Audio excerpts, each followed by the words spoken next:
Olá, seja muito bem-vindo, muito bem-vinda a mais um episódio do Matercast.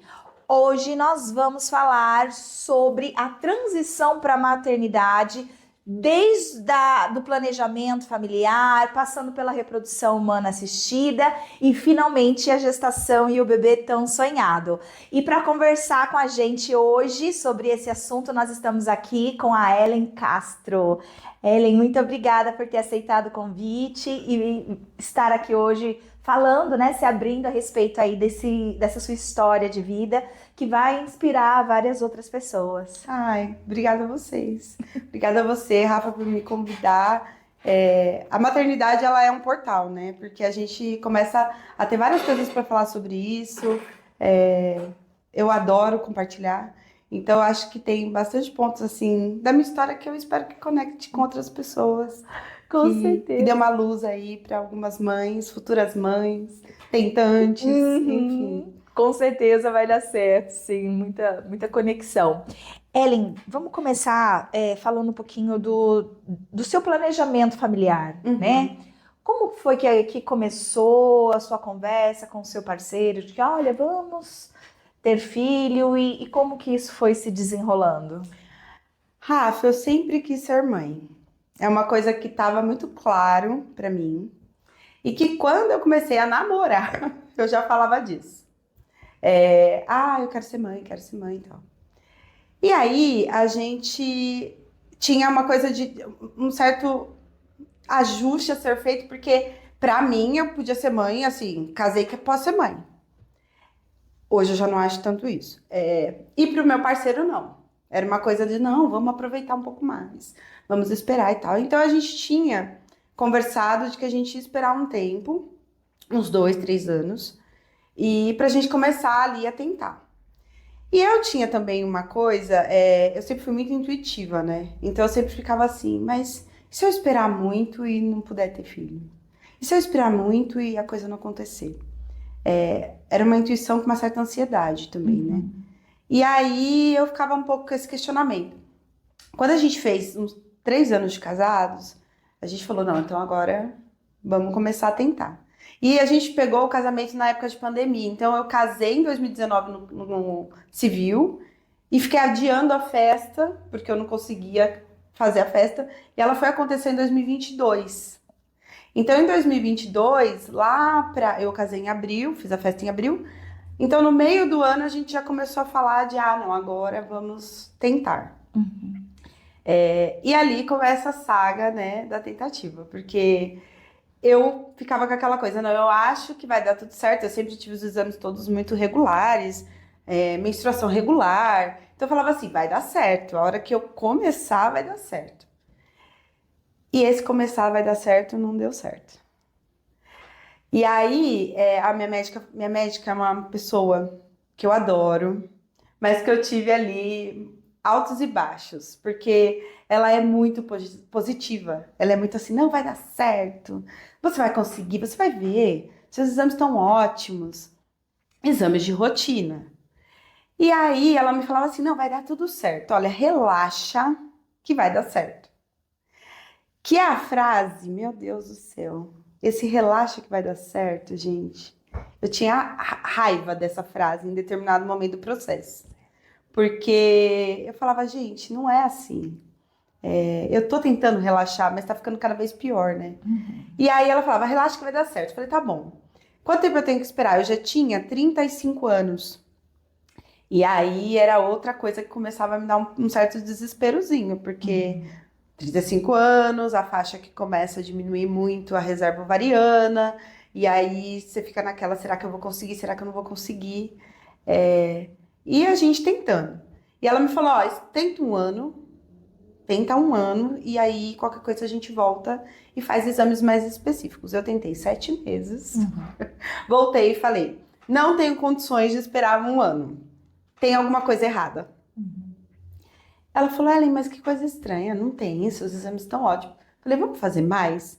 Ela falou, tá, então eu vou pedir todos os exames específicos. E aí eu descobri que tinha uma coisa errada.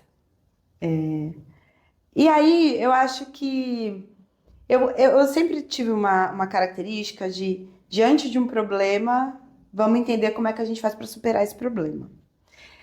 Isso é bom, mas também tem o seu lado ruim, porque muitas vezes eu deixo de sentir aquilo que eu preciso sentir para tentar resolver aquilo que eu tenho para resolver. A coisa de ser resolutiva, muitas vezes, por conseguir sucesso, você fala, nossa, muito bom. Mas as emoções ficam, né? E é importante olhar para isso. Eu entrei nesse mood da resolutividade.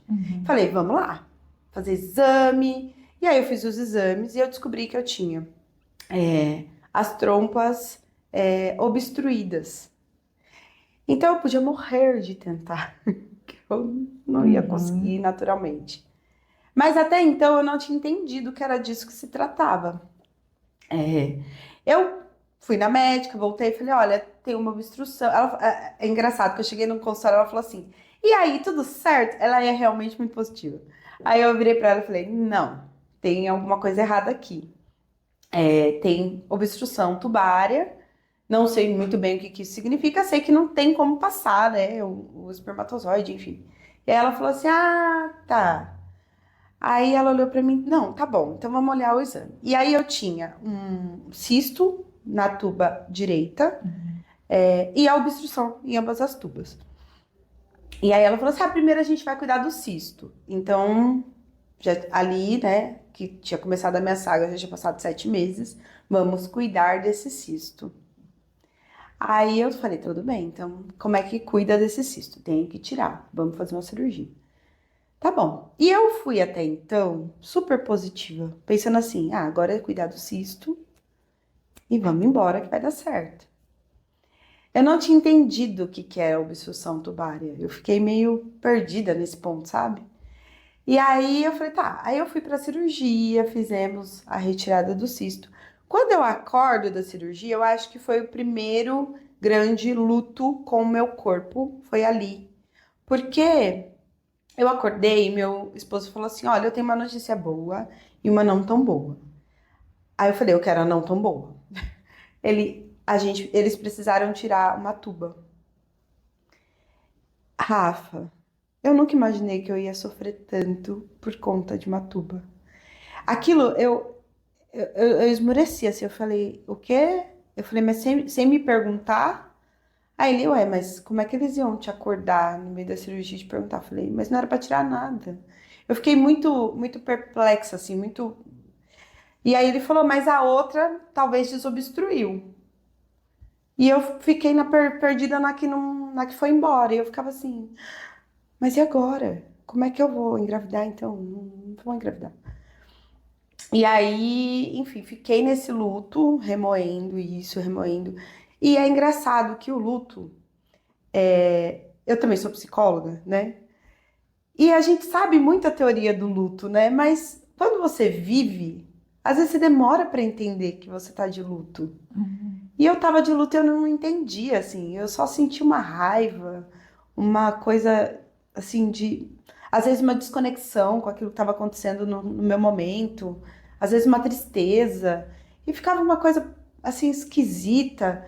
E eu, vira e mexe, eu lembrava da tuba. E eu falava, mas como é que arranca uma tuba sua sem te falar? E aí... E tratam isso como, nossa, olha que resolutivo. A gente resolveu o seu problema. Você tinha um cisto e a gente tirou. E eu ficava assim... Mas era a minha tuba, sabe? Eu só conseguia pensar nisso. E aí eu fiquei um tempo marinando ali, mas vamos lutar. Vamos resolver. O que eu faço então com uma tuba? Não, agora você pode tentar. Aí eu falei, tá. Aí eu tentava e eu pensava assim, tá, mas não tem aquela obstrução? Ficava aquela coisa, obstrução. Ela não, porque desobstruiu, eu vi na cirurgia. E aí eu falei, caramba. Aí a minha mãe, ela trabalha na área, ela é enfermeira, trabalha na área da ginecologia. Então ela tem muitos amigos médicos. E aí ela falou assim pra mim, você quer passar em num colega meu e tal? E eu vim pra Bauru, porque eu moro em São Paulo, tava fazendo tudo em São Paulo. Vim pra Bauru passar com esse médico. E e eu queria entender melhor o que tinha acontecido, entender se eu tinha endometriose, porque minha irmã tem endometriose num nível super avançado. E eu falei, agora eu preciso investigar tudo. E aí eu sentada no consultório, ele fez um atendimento excelente, assim, mais de uma hora ali conversando comigo. Ele olhou a cirurgia e falou, olha, realmente, né, parece que passou um líquido aqui, mas eu nunca ouvi falar de desobstrução tubária, não existe um procedimento. Ali eu entendi que não tinha um procedimento.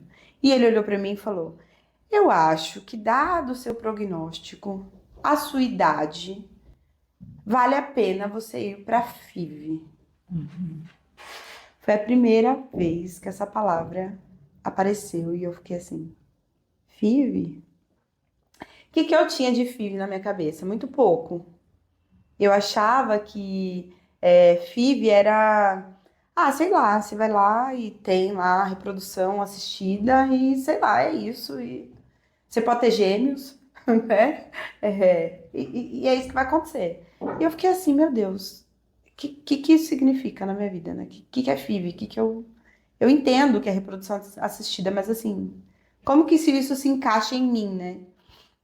E eu pensava também muito no financeiro. Eu falava, caramba, dizem que é muito investimento. Será que eu vou conseguir isso? Essa é a minha única chance? O que eu faço?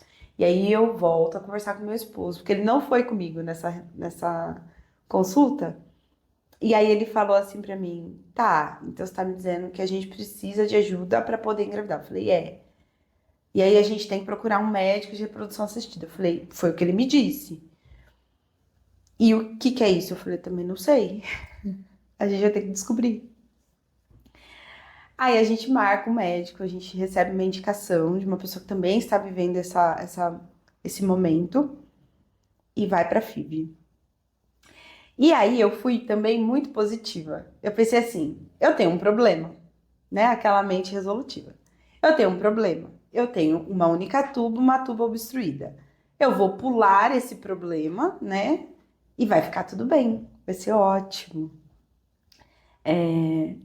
E aí eu vou me deparando com o que é a realidade de uma filha, o que é a realidade desse dia a dia. E como eu dei uma anestesiada, né, nas minhas emoções, eu acho que eu não vivi o luto da tuba, o processo de entender com calma o que seria viver a FIV, como que estavam as minhas emoções para poder começar um processo desse.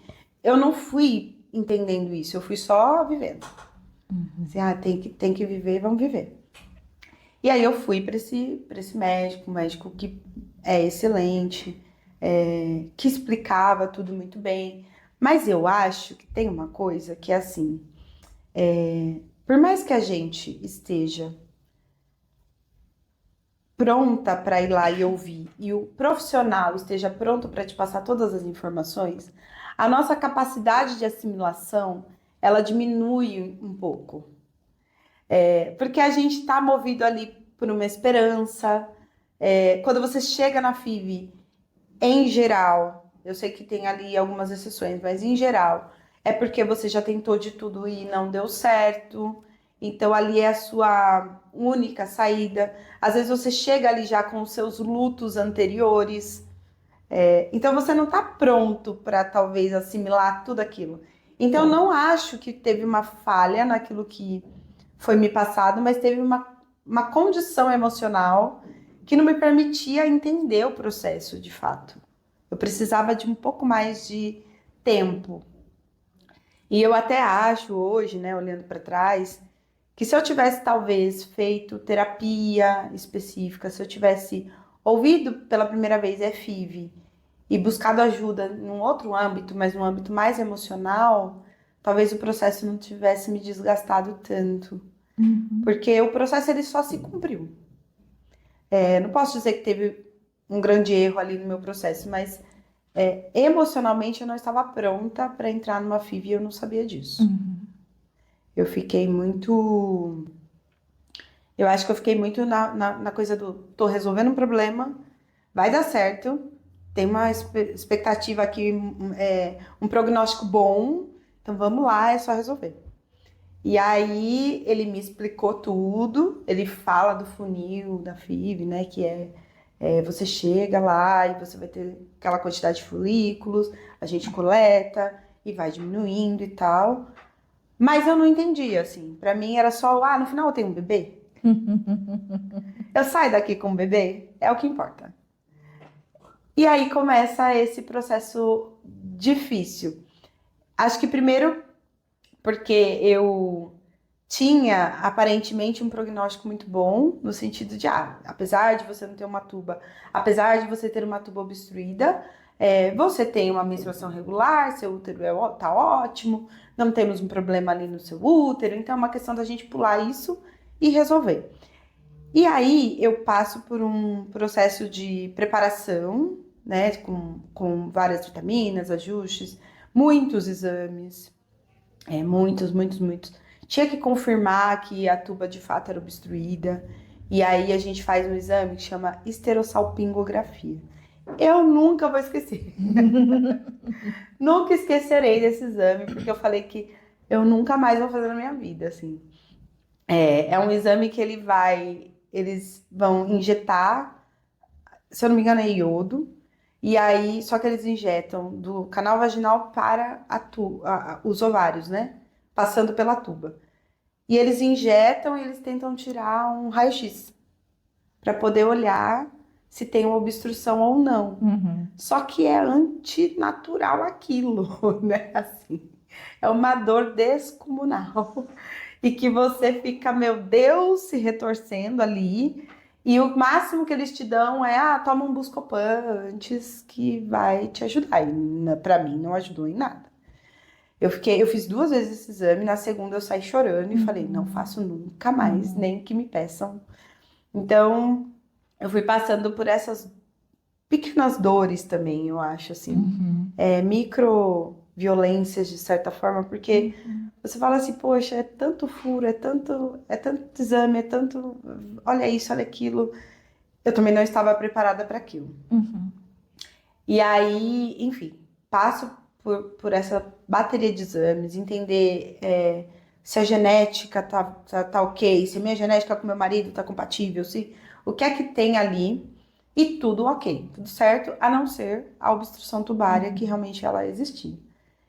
E aí a gente começa então o processo, que é você faz uma estimulação ovariana durante 15 dias, em média, e você colhe aqueles folículos para poder fazer ali a fertilização. No processo de estimulação, você toma muito hormônio.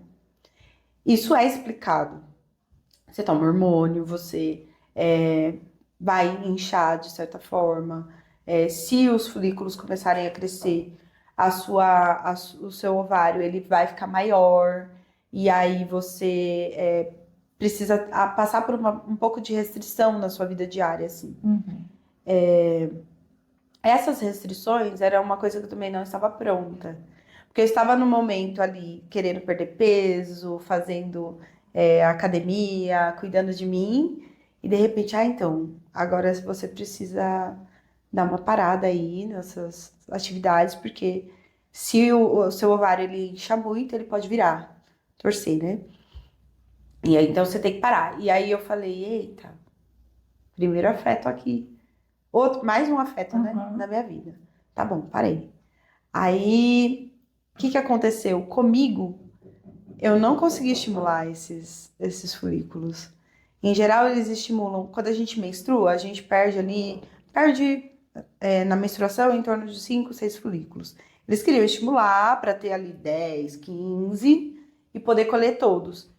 E na minha primeira estimulação, eu consegui 8 a princípio. No primeiro exame de ultrassom. Aí depois, tá diminuindo. Como é que funciona esse processo? Você faz a estimulação com os hormônios e entra em uma semana em que você vai umas 3 vezes na clínica acompanhar lá os folículos. E aí os meus não estavam crescendo. No final dessa semana, eu acho que eu fui umas 3 vezes, no final da semana, eu tinha 3 folículos que cresceram o suficiente para poder serem coletados. E 3 é muito pouco.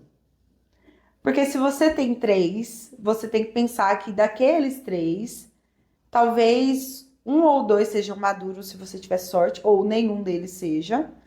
E aí você perdeu o processo. Comigo, o que aconteceu? Eu tinha 3 folículos para serem coletados. Quando eles foram coletados, eu fiquei com 2 que eram maduros.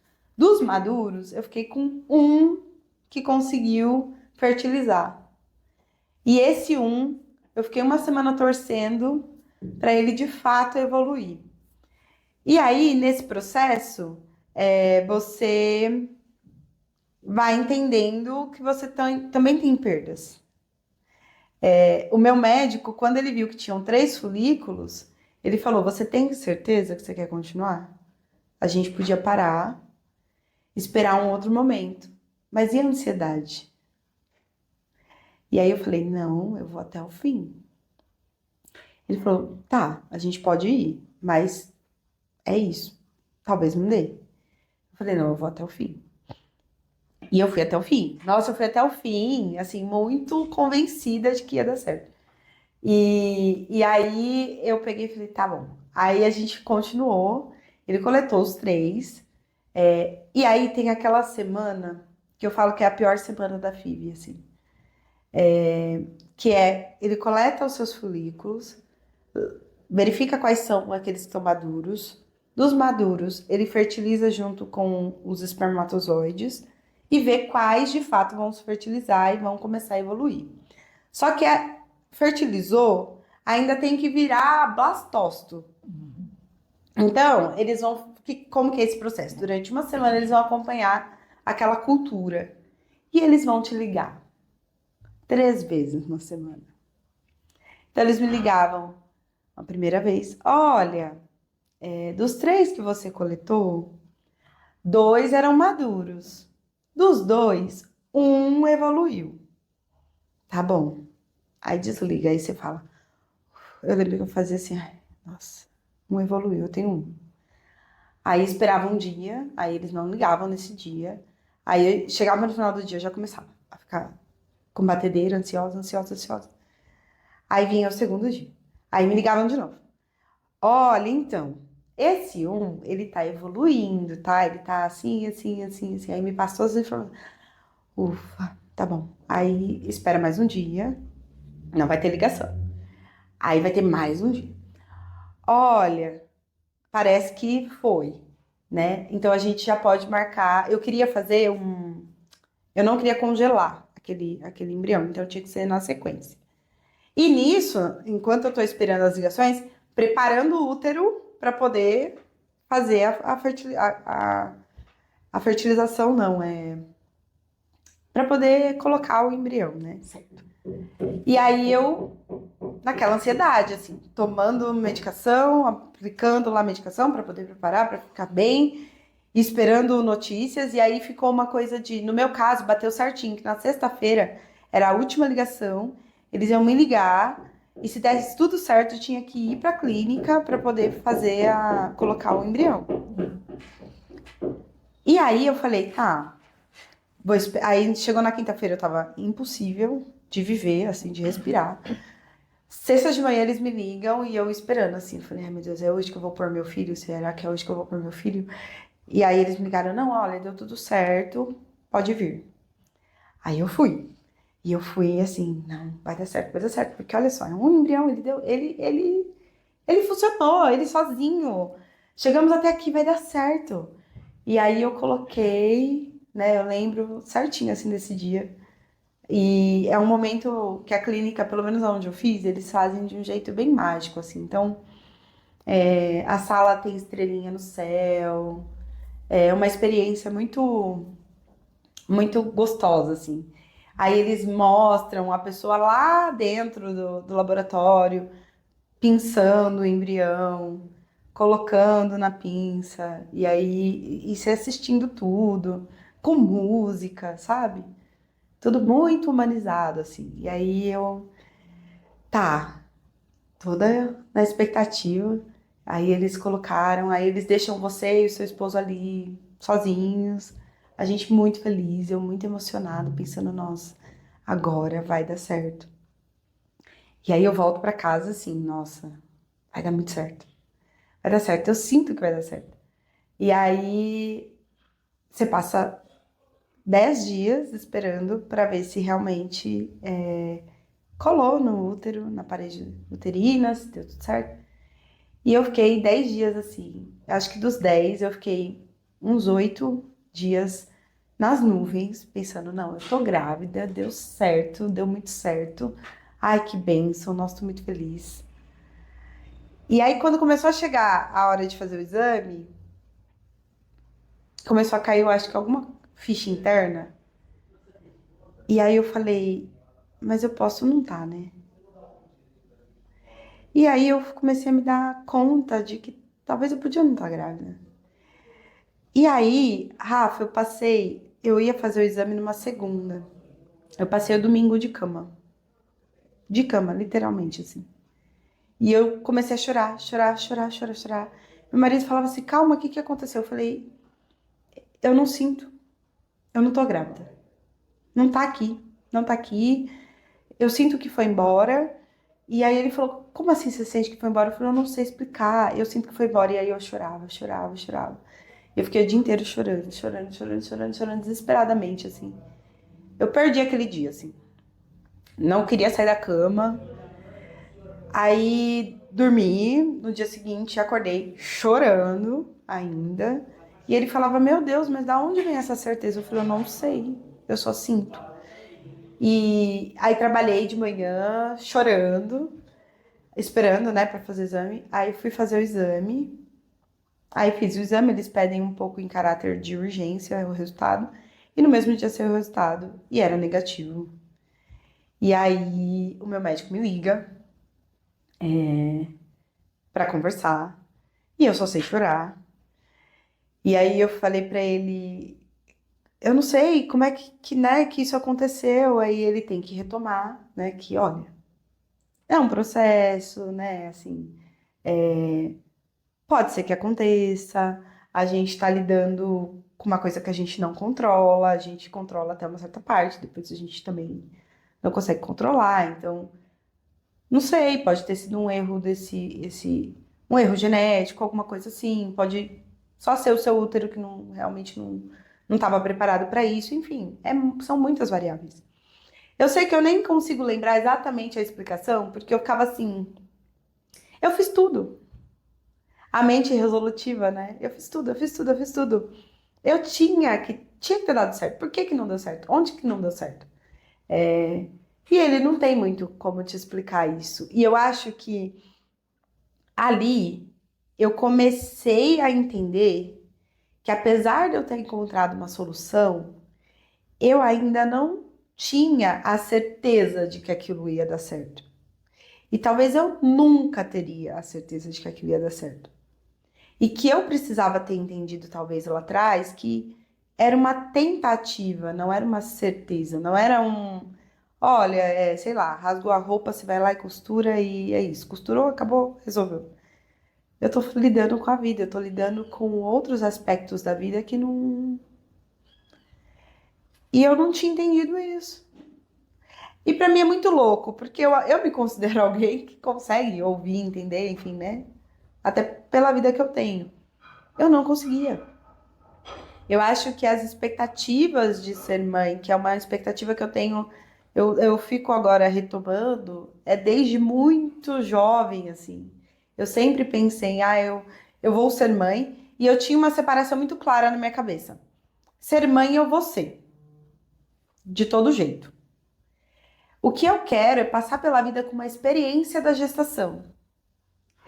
E aí, quando eu olhava para a experiência da gestação, eu falava, meu Deus, eu não vou conseguir passar por isso aqui. Eu quero muito passar por isso aqui. Porque mãe, de fato eu sabia que eu seria. Assim, se eu não for mãe de um filho biológico, eu vou ser mãe de um filho adotado e tá tudo bem. Mas eu quero gestar. E o meu tempo para gestar também começou a ficar apertado. E aí era essa a minha grande frustração. Eu falava, meu Deus, e agora? E eu não conseguia assimilar uma possibilidade de não, que é real. Ela pode acontecer.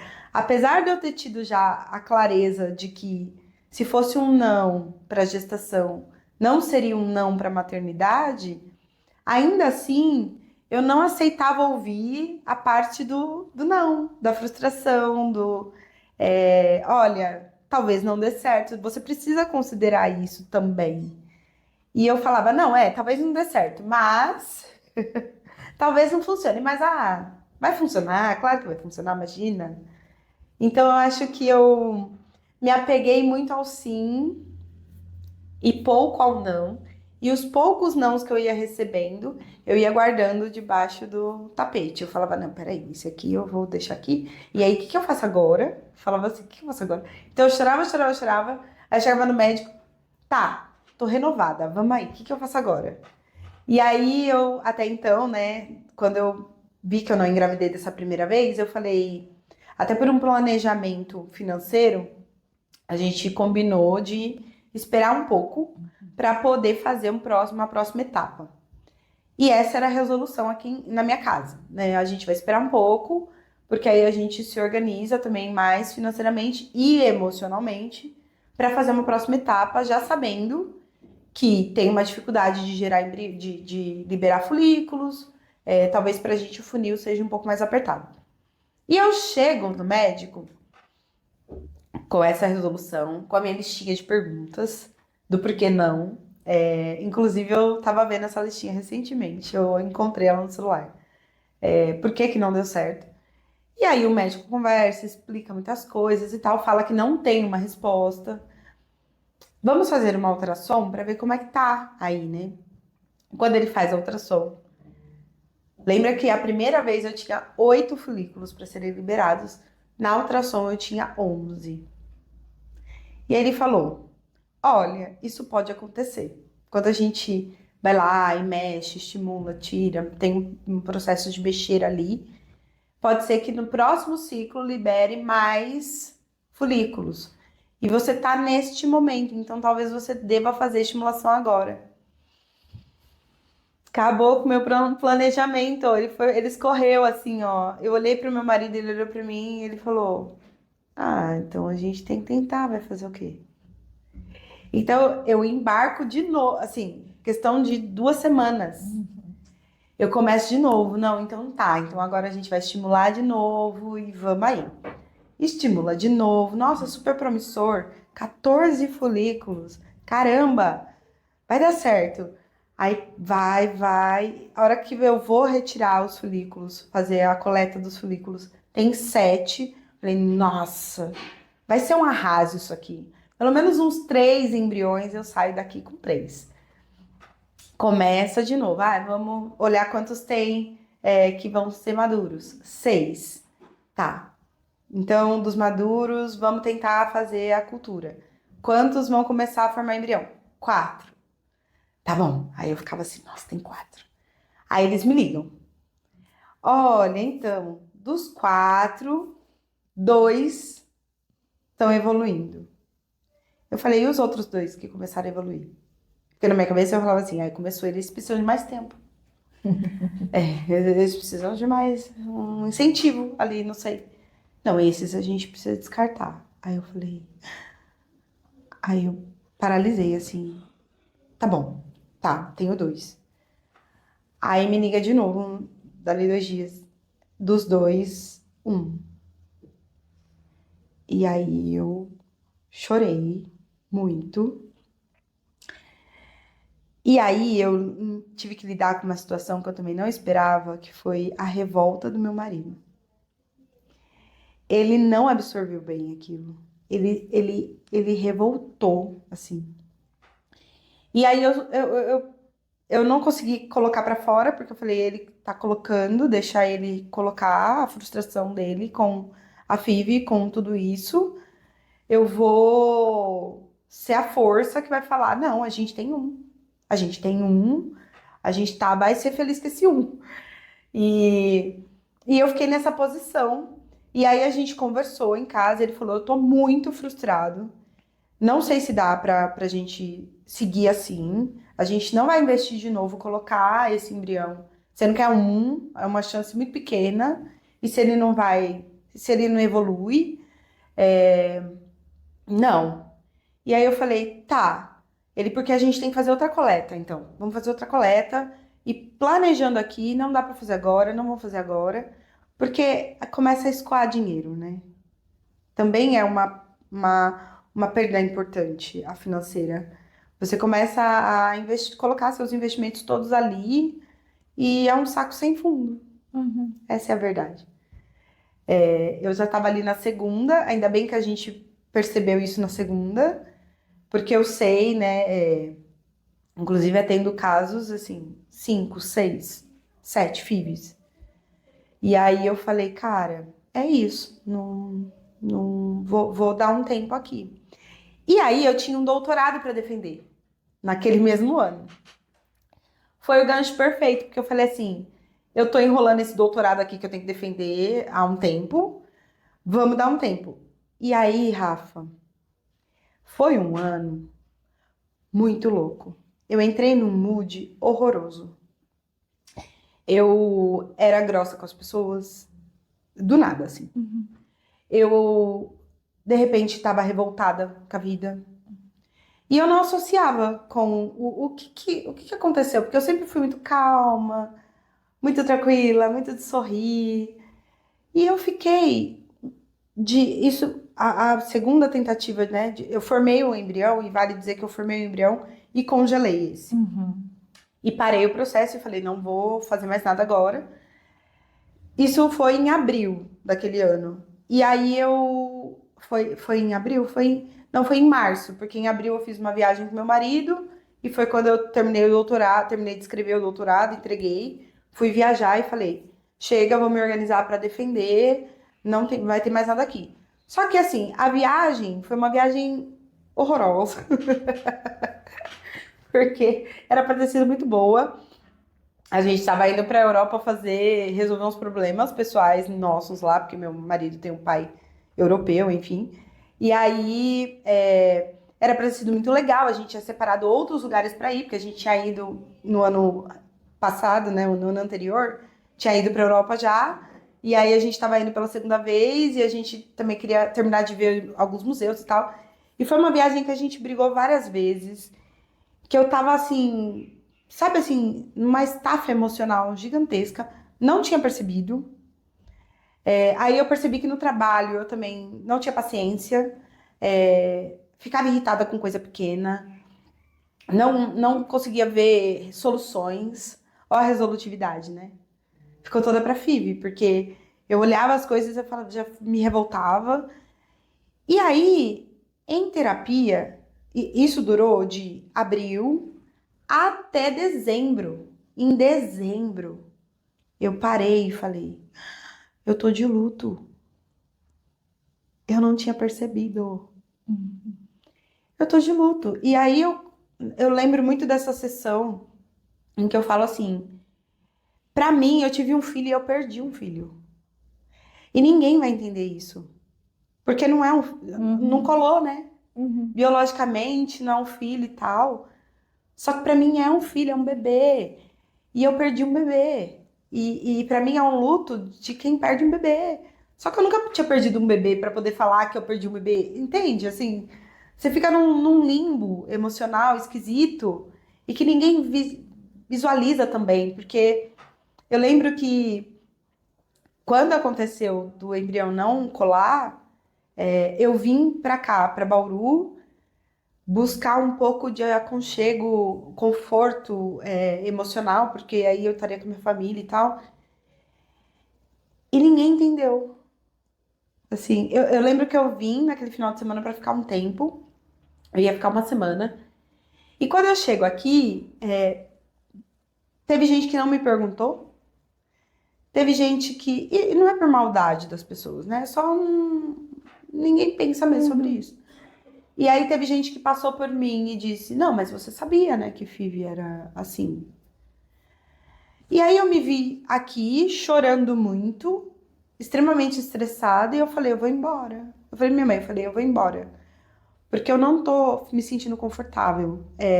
Eu comecei a perceber que ninguém tava pronto para aquela conversa, sabe assim? As respostas do tipo, mas você não sabia? Ou, mas é um embrião, né? Assim, não. ninguém estava entendendo o que eu estava sentindo. Eu me sentia uma mãe enlutada. Eu me sentia assim, cara, eu perdi um filho, eu perdi. Tem alguma evidência de que era um filho? Não tem, mas pra mim, emocionalmente, eu perdi um filho. E aí eu não conseguia falar sobre isso com ninguém, nem em terapia. E virou meio que uma vergonha também, uma coisa meio assim. Mas você é uma pessoa tão estudada, sabe como que é o processo? Por que que você tá sentindo isso? Por que que você tá entendendo que é um filho, sendo que não é um filho? Biologicamente não é um filho. E aí eu entrei nesse mood meio. Eu devia estar entendendo, mas eu não tô entendendo. E eu também tô sentindo completamente diferente. E aí eu não conseguia falar em terapia também, muito sobre isso. E não era uma terapia específica. Era uma terapia. Uhum. Então eu falava de muitas coisas. E eu sempre, muito conteúdo, falo pra caramba, né? Então, não, trabalho, não sei o quê, a vida. E não falava disso. E aí, quando eu falei, entendi, tô de luto, e minha psicóloga me validou, ela falou assim: sim, você perdeu um filho. Aquilo foi tão importante pra mim. Aquilo foi um alívio na alma, assim. Eu falei: alguém reconhece que eu tive um filho. Porque também tive esse problema com meu parceiro, né, com meu marido, porque ele é muito racional, então ele falava assim, mas não. Ele não consegue reconhecer que era um filho. Então eu me vi sozinha no luto de um bebê que era só meu, na minha cabeça, na minha vida, nas minhas emoções, que nem o meu marido conseguia reconhecer. Embora ele também estivesse de luto e bravo e revoltado com o processo de FIV, mas não tinha assim esse reconhecimento.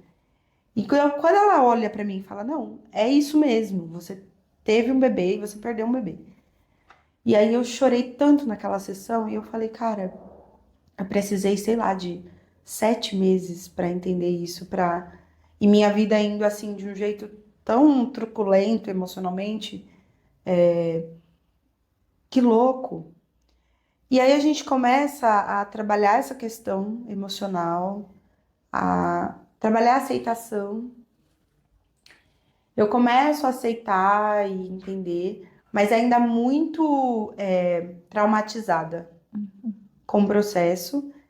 E eu tinha um contrato com a clínica. Que aí a gente volta também para esse momento meio burocrático, né? Que é assim, você tem que fazer. Eu tinha feito um contrato de 3 coletas. Eu tinha feito de um a princípio. Não deu certo a primeira, eu fui lá e falei, não dá pra gente fazer um adendo? 3 coletas para uma implantação. E se der tudo certo, né, é isso. E faltava uma coleta, então. E aí eu falei, não. Aí eu já tinha defendido doutorado, já estava entendendo várias coisas assim sobre mim. Emocionalmente foi um alívio entender que era um luto, porque eu consegui voltar um pouco a ser eu, não 100%, e ia virar o ano. E no que ia virar o ano, até março eu tinha que fazer uma nova coleta. E aí eu falei, meu Deus, eu não vou pensar nisso agora. Aí eu fui viver minha vida.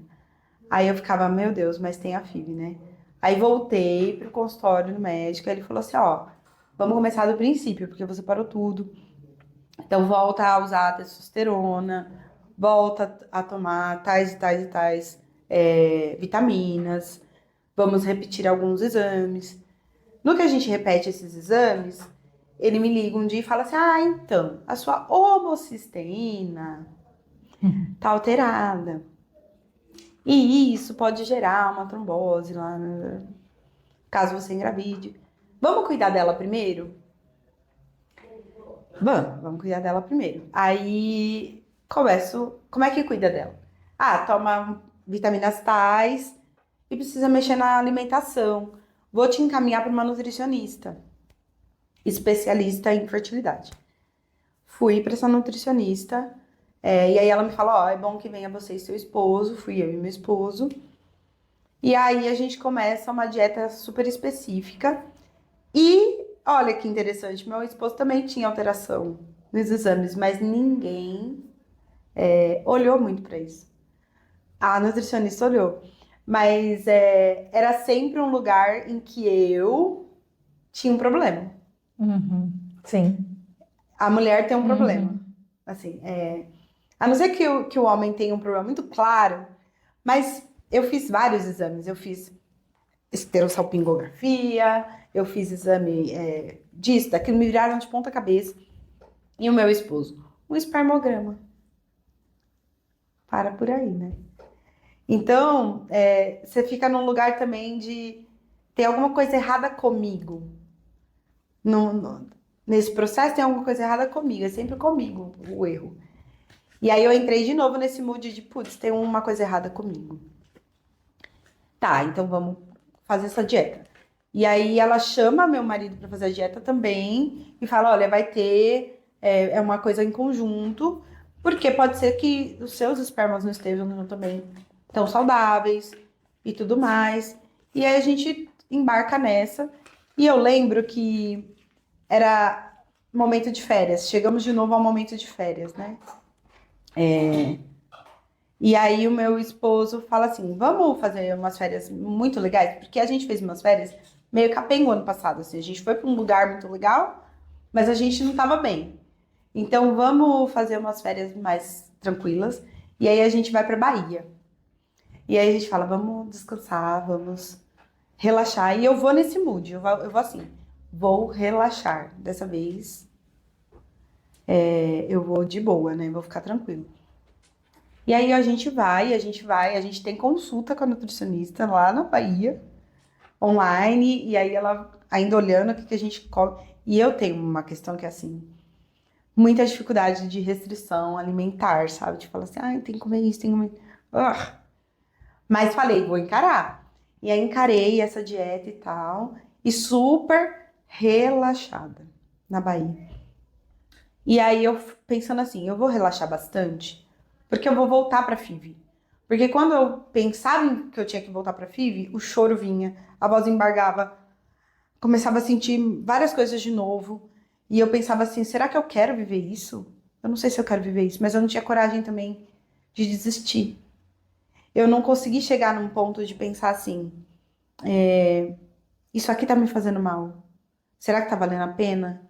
Eu até me questionava isso, mas eu falava, cara, eu não tenho coragem de abrir mão desse processo. Eu preciso tentar de novo, eu preciso, mas eu não tinha emocional para lidar. Toda vez que falava em tentar de novo, era a mesma coisa de eu começar a chorar e viver tudo de novo, assim. Então era uma coisa horrível. E aí eu passei com uma psicóloga perinatal. Eu fazia a minha terapia regular, mas eu passei com uma perinatal. Falei sobre isso. Foi muito, assim, me aliviou muito. Me ajudou muito, assim, naquele momento. E aí ela falou assim, olha, eu vou te acompanhar quando a gente começar esse processo, a gente pode entender se a gente precisa de mais, mais dias de sessão, o que vai acontecer aqui, mas eu tô com você. E aí eu achei, na minha experiência, que foi importante, apesar da minha terapia funcionar muito bem, porque eu sou uma pessoa eu acho que eu tenho muito conteúdo para terapia, fala muito. E também uma pessoa que, por ser muito mentalizada, camufla muito as coisas. Então, eu posso até estar mal por conta daquele tema, mas eu vou ficar remoendo e pensando, e depois eu vou pensar se eu vou levar para terapia. Então, eu falei, eu preciso abrir um espaço em que o tema é esse. E acabou. Você chegou, vai sentar, você vai falar do quê? Da FIV. Você não tem outra opção de falar. E aí eu acho que para mim foi muito importante, porque eu consegui sentar naquele espaço e falar assim, tá, o tema aqui é esse. Eu não vou fugir desse tema. E então eu tava começando a me preparar emocionalmente para viver aquilo de novo. Volto das férias e falo, bom, é isso, vamos para FIV. E começa a esperar, porque aí você tem que entrar no seu cronograma menstrual, né, no seu ciclo. E a menstruação não vem um dia. Aí eu falei, nossa, eu sou tão regular. Aí ela não veio no segundo. Aí eu falei, quer saber? A minha cabeça deve estar assim, vai que eu tô grávida. Ela deve estar me tapeando, né? Então eu posso estar atrasando aqui meu processo. Vou pegar e vou fazer um teste despretensiosamente, que a hora que der negativo eu vou ficar bem. Aí eu faço o teste. e sai 2 risquinhos. E aí eu falo assim, ah, impossível, não tem como estar grávida. Eu não tenho uma tuba, aí eu começo a repassar, não tem uma tuba, outra tuba obstruída, nananana, vou fazer FIV agora de novo, imagina. Aí eu tô tão sem noção que eu faço isso 15 minutos antes de entrar para dar aula, com meu marido fora de casa, que ele tinha saído para correr, e eu só tiro uma foto do teste, mando para ele pro WhatsApp falando assim: olha, deu 2 riscos, mas você sabe se isso é positivo ou negativo? Aí ele fica desesperado, começa a me ligar. Pelo amor de Deus, você tá grávida? Eu, não, não tô. Não, você tá? Eu falei, imagina, grávida, eu. Eu falei, não tô, nem se empolga. Isso daí, ó, eu falei, olha que teste sem vergonha que eu comprei. Vou dar aula. Fui dar aula aquele dia à noite. Aí ele chega em casa, pelo amor de Deus, você fez o teste da grávida? Não, não tô. Eu vou dormir, amanhã é um novo dia. Aí eu vou dormir, acordo de madrugada e falo, tenho mais um teste aqui, acho que eu vou fazer. Aí eu fiz 2 risquinhos. Eu falei, gente, esses testes andam meio esquisitos. Guardei o teste, aí eu acordei de manhã, ele acordou de manhã, e aí? Eu falei, ah, deu 2 risquinhos, deu igual, mas assim, eu acho que não tem, né? Vamos ligar na clínica, avisar que aconteceu isso? Eles me pedem um exame, e aí resolve, nessa paz. Ligo na clínica, aí eles me mandam o pedido. Não faço ainda. Vou trabalhar, vou fazer minhas coisas, passo amanhã fazendo minhas coisas. Aí chega na hora do almoço, eu vou comprar um presente para minha mãe de Dia das Mães na farmácia, porque ela tem umas questões de pele e eu queria comprar as coisas para ela. E aí eu passo no corredor do teste, o teste brilha, assim, um teste mais, desses mais cheio de coisa, né? Eu falei, ah, eu acho que eu vou comprar esse aqui, porque vai que ele é melhor que o outro. Levei para casa, aí meu marido tá assim, vamos fazer o exame no laboratório? Eu, não, eu vou fazer esse aqui, ó. Aí eu faço aquele teste, era o terceiro teste, positivaço. Aí eu falei, a minha ficha demorou muito a cair. Eu fiquei assim, gente, eu tô grávida. E aí eu falei pra minha mãe, falei pra minha irmã, as pessoas chorando e eu assim, em estado de anestesia. Eu falei, imagina, não era FIV a solução dos meus problemas? O que que tá acontecendo? E aí eu fico naquele mood, vou pro laboratório, faço o exame, à tarde sai o resultado, estou grávida. E aí eu começo a pensar, não, mas pode ser uma gravidez tubária, pode ser, sei lá, pode ser qualquer coisa. E eu descubro a gestação com 6 semanas. E aí não tinha nem como fazer ultrassom, não tinha nada pra ver, então tinha que esperar até a 9ª semana. Eu fiquei 3 semanas em estado de anestesia, assim, sem acreditar que estava grávida, sem entender o que tinha acontecido. Eu entro em contato com a nutricionista e falo, olha, eu estou grávida, e ela fala assim, como assim? Eu falei, então, eu também não sei, assim. Ela, nossa, eu até sei que, né, ia dar um efeito à dieta, mas não era agora. Aí eu falei, então eu não sei, foi agora. Fizemos um mês de dieta e eu tô grávida. E aí eu fico assim, nesse estado até a 9ª semana, quando eu vou fazer ultrassom, ainda na clínica de FIV, porque eles precisavam me dar alta. E eu ouço o coração do bebê, aí eu desmorono. Porque aí eu falei, gente, eu tô mesmo. Não é que eu tô? E aí, a FIV pra mim, ela fica num lugar estranho, porque ela era a minha solução. E ela não foi a minha solução, assim. Mas ao mesmo tempo ela foi também, porque eu acho que se eu não tivesse vivido processo por processo da FIV e desembocado aí numa dieta no final, uma coisa mais específica, eu talvez não tivesse engravidado. E também começo a reconhecer que tinha uma coisa emocional importante. Eu queria a gravidez, mas eu não me permitia viver a gravidez. Tinha algo em mim que não permitia muito, emocionalmente falando, porque Eu pensava assim, cara, eu sou tão produtiva, eu sou uma mulher que trabalha, que faz e tem uma empresa, e atende no consultório, e faz doutorado, e não sei o quê. E que horas entra essa criança na minha vida, assim? Então, também tinha um lugar que eu não reconhecia muito, que se questionava e falava, será que é o melhor momento? Será que não? Será que é o melhor momento? Será que não? Quando eu engravido, inclusive, era um momento em que a gente estava, meu esposo tinha recebido uma proposta de trabalho na França, a gente tinha te falado sim, e a gente ia para França. E esse sim da França era um sim para mim que falava assim: posso adiar um pouco mais essa FIV. Porque aí eu deixo ela um pouco mais para frente e é isso. E me deu um certo alívio pensar naquilo. Só que aí de repente eu tava grávida. E aí eu falei: caramba, eu tô grávida. E que eu faço com isso agora? Aí é uma outra história, né, sobre É a uma outra história. gestação, enfim.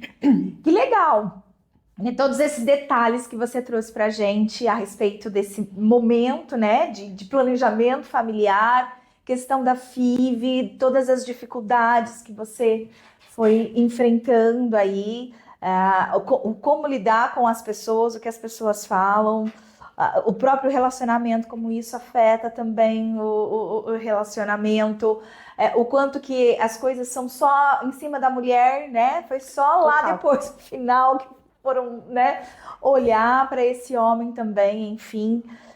E o quanto que o processo ele é dolorido fisicamente e emocionalmente.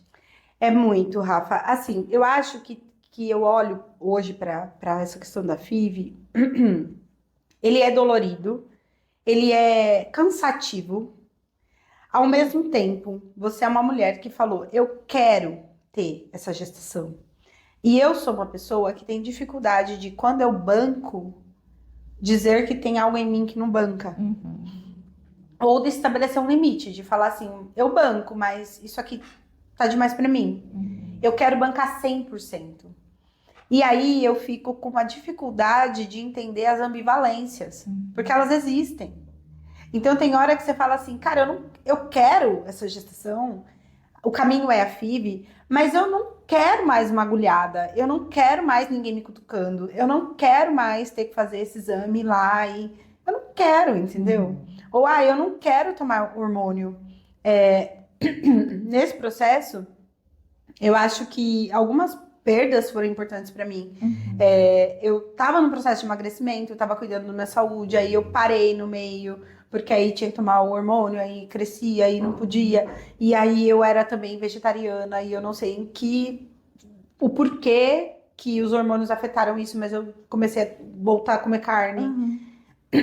Foi um afeto importante pra mim na época. O inchaço e você não se reconhecer muito naquele corpo, o que também na gestação acontece. Então, é importante entender que isso vai acontecer, mas a gente também não tá pronto pra lidar com isso, né? Sim. Porque quando você vai pra FIV, em geral, tem uma negativa anterior. Então, você já tá lidando com aquela negativa anterior, já tá lidando com o fato de que você não vai engravidar naturalmente. E eu lembro que uma fala que eu repetia muito nesse meu momento de luto eu repetia muito isso em terapia. Cara, as pessoas transam e descobrem sei lá quanto tempo depois que elas estão grávidas. Eu não, eu tenho que controlar que dia que vai descer, e aí avisa a clínica, e vai e faz exame, e aí você coleta aquele folículo, e aí você acompanha. Gente, quem que sabe se o folículo liberou, se sabe? E você tem que saber, e você tem que descobrir, blastócito. Aí os seus embriões, eles classificam. Aí esse daqui é um A5, e aí você fala assim, gente. Porque tinha hora que eu falava assim: eu não quero saber mais. Eu não quero saber. Eu quero só tomar o susto. Ai, tô grávida. Tô grávida. Porque essa história de ter que acompanhar milimetricamente, e é você acompanhando a vida num nível que você não tá pronto. A gente não tá pronto para acompanhar esse nível de biologia, sabe assim? De você ficar olhando dia a dia. Eu não tô pronta para isso. E eu não sabia que eu não tava pronta. Era FIV, era isso, não era? Sim. Era um procedimento. Ao mesmo tempo que você tem que saber, eu não queria saber. Eu lembro de ter tomado um pouco uma postura de eu não vou pesquisar nada sobre isso. Eu quero que o médico me conte. Ao mesmo tempo, eu não consigo, porque você quer questionar, né? Você quer debater, você quer entender se realmente aquilo tá fazendo sentido. Até pra não ser enganada, enfim. Então eu ficava nesse limbo, assim. E é muito doloroso lidar com o fato de que você tá ali quase que assumindo um fracasso, né? É difícil quando você meio que foi moldada. Eu acredito assim, eu, Ellen, internamente, tenho o meu desejo pela maternidade. Amo ser mãe, amo. Isso pra mim é inquestionável. Mas eu também entendo que tem uma sociedade que te leva a isso, né? Assim, então, ainda tem essa influência do você é mulher, você tá aí com a sua vida organizada, por que que você não tá sendo mãe? Eu tenho tios que falavam pra mim toda vez que me encontravam, que horas que vai vir o nenê? Você não tá fazendo nada pra esse nenê vir. E eles não tinham noção, porque aquilo é um parente um pouco mais distante, Sim, e aí não tem noção do que eu tava de passando. toda a história. De toda a história. E aí eu ficava naquela coisa assim, será que eu sento e falo tudo que eu tô passando? Ou será que eu só deixo ele nessa situação, me cobrando um bebê? E eu passei, no ano anterior à minha gestação, então de 2024 para 2025, eu passei um final de ano na casa de uns amigos e tal. E aí a família do amigo começou também a me falar isso, porque esse amigo tem um bebê e você não quer ter filho? Porque hoje em dia as mulheres não querem ter filho, né? E aí, Rafa, aquele final de ano eu saí chorando. Sim. Eu saí chorando porque essa pergunta do quando vem o seu neném, ela me rasgava. Eu falava, cara, por mim meu neném já tava aqui. Mas não é por mim. Eu não consigo fazer isso.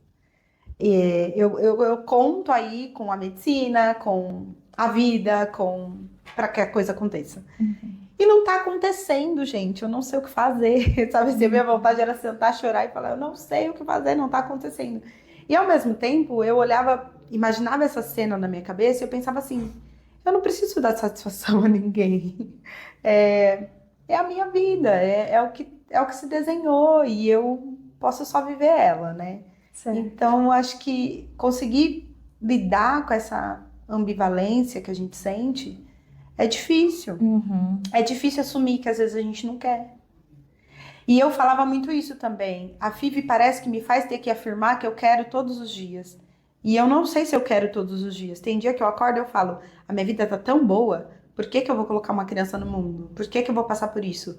Ao mesmo tempo me vinha, cara, é porque eu quero muito, porque eu desejo viver essa experiência, eu desejo gestar, eu quero, né, eu quero viver isso. Só que eu não tinha coragem de assumir que tinha essa ambivalência. Porque a FIV me convocava a falar: você quer, você quer? Quero.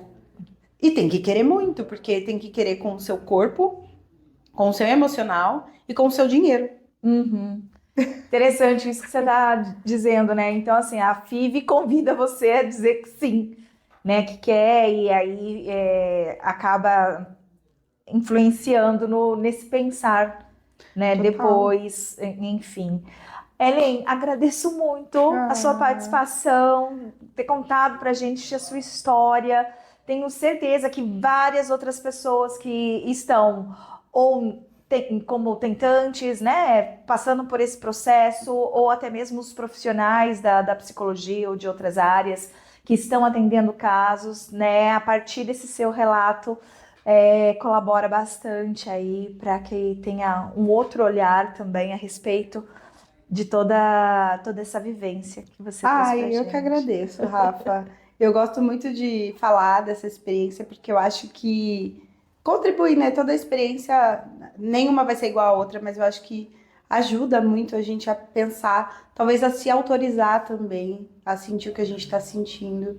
E por mais que a minha bebezinha, ela não tenha vindo exatamente da FIV, do processo de FIV, eu acho que esse foi um processo que me preparou para viver tanto a experiência da gestação em si, Mas eu digo que me preparou para a vida, assim, porque eu acho que foi mais uma experiência em que eu pude entender que tem uma Ellen aqui que sente, que não tem que estar conectada só com a teoria, mas conectada consigo mesma, com os seus desejos, com os seus não desejos, né? E conseguir falar sim quando é sim, não quando é não. Então, acho que é uma experiência que eu gosto muito de contar e que eu espero que contribua com quem está vivenciando, com quem está atendendo, quem vivencia, enfim.